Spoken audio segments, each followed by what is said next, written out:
안녕하세요. 이스라엘 최연아 선교사입니다. 오늘 드디어 내가 나의 영광을 짓밟았다에 나오는 마지막 챕터의 마지막 제목을 나누게 되었습니다. 여러분 이 책 아시죠? 내가 나의 영광을 짓밟았다라고 하는 이 책이 규장 출판사에서 2020년 3월 23일 날 처음으로 출간이 되었습니다. 이 책을 쓰면서 제가 정말 많은 사역자분들과 선교사님들 그리고 목회자분들과 꼭 나누고 싶었던 제일 핵심적인 내용이 바로 이 6번째 챕터에서 가장 마지막 부분에 해당되는 나는 너부터 선교하고 싶다라는 이 주제였습니다. 이 부분을 한 두어 번에 걸쳐서 함께 여러분들과 나누기를 원합니다. 나는 너부터 선교하고 싶다입니다. 우리는 어떤 사람을 대할 때 그 사람의 나이, 직업, 지위를 가지고 그 사람을 대할 때가 많습니다. 다시 말씀드리면 우리가 사람을 만날 때 아마 여러분들도 사람과 만나서 교제할 때에 그 사람의 됨됨이, 존재 자체를 우리가 흔히 영어로 being이라고 하잖아요. 그 존재를 가지고 대하지 않고 이 사람이 지금 무슨 일을 하고 있느냐를 가지고 그 사람을 판단할 때가 참 많이 있습니다. 그래서 여러분들이 어떤 사람을 만나서 교제하거나 대화를 하거나 처음 만난 분과 인사를 할 때 여러분들은 반드시 빠지지 않고 이런 질문을 하실 거예요. 혹시 무슨 일을 하십니까? 라는 질문을 아마 종종 하실 것 같습니다. 무슨 일을 하십니까? 라는 말은 이 사람이 어떤 사람인지를 알기 위해서 이 사람이 하고 있는 그 일이 바로 그 사람을 대변한다라고 하는 생각을 가지고 있기 때문에 이런 질문을 하는 거죠. 그래서 이 사람이 내가 생각할 때에 참 대단한 일을 하고 있다라고 느껴지면 그 사람은 정말 대단한 사람이고 내가 볼 때 그렇게 썩 중요한 일을 하는 것 같지 않다라고 여기면 그 사람을 별로 중요하지 않게 여기는 것이 사람의 심리인 것 같습니다. 우리 각자가 가지고 있는 나름의 기준과 판단을 가지고 어떤 사람을 대할 때가 많다라는 말씀입니다. 그래서 우리의 이 아이덴티티, 정체성은 예수 그리스도 안에서 내가 어떤 신분과 존재인지를 가지고 생각하는 것이 아니라 내가 이루어 놓은 어떤 성과물, 결과를 가지고 나의 어떤 정체성을 생각하는 경우가 많은 것 같습니다. 이스라엘을 방문하시는 분들은 저에게 항상 그리고 종종 묻는 질문이 이거였습니다. 선교사님 이스라엘에서 무슨 사역을 하십니까? 라는 질문이었습니다. 대단한 사역은 아니지만 하나님이 저에게 맡기신 작은 사역과 섬김들을 그분들께 말씀을 드리면서 늘 제 안에 지금까지도 이런 고민과 갈등, 하나님 앞에서 끊임없는 질문을 던지는 것이 있습니다. 그것은 바로 사역이란 무엇일까입니다.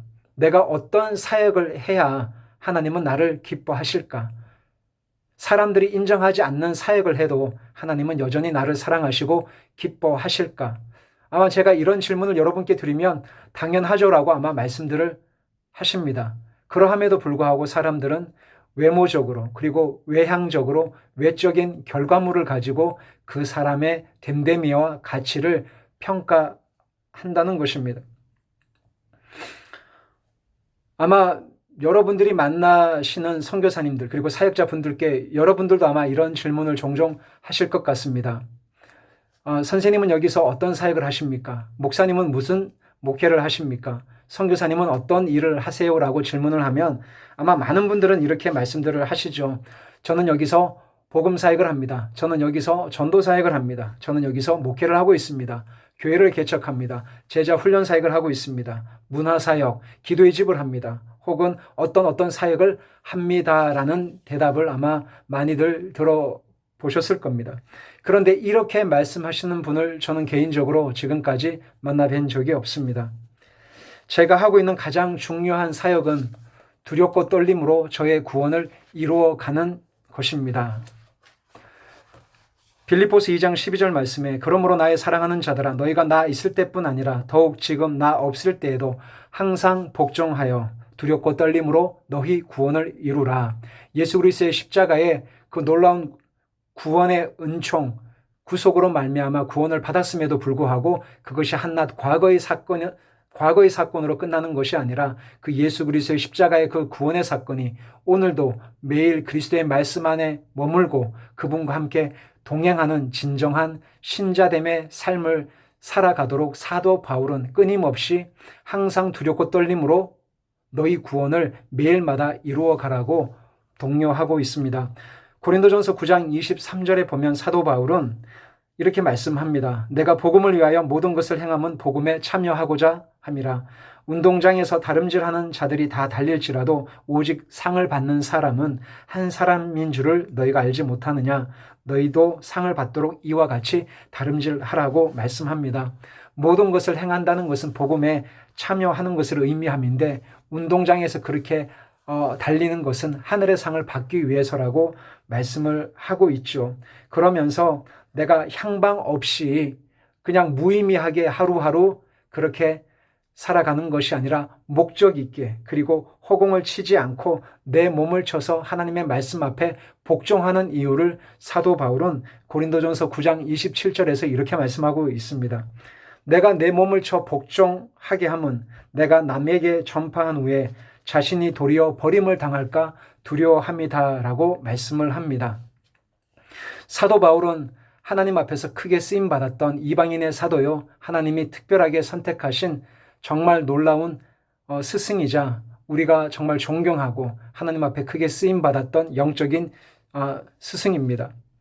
하나님께 버림받을 수 있다고 하는 거룩한 두려움과 영적인 경각심을 사도 바울은 가지고 있었습니다.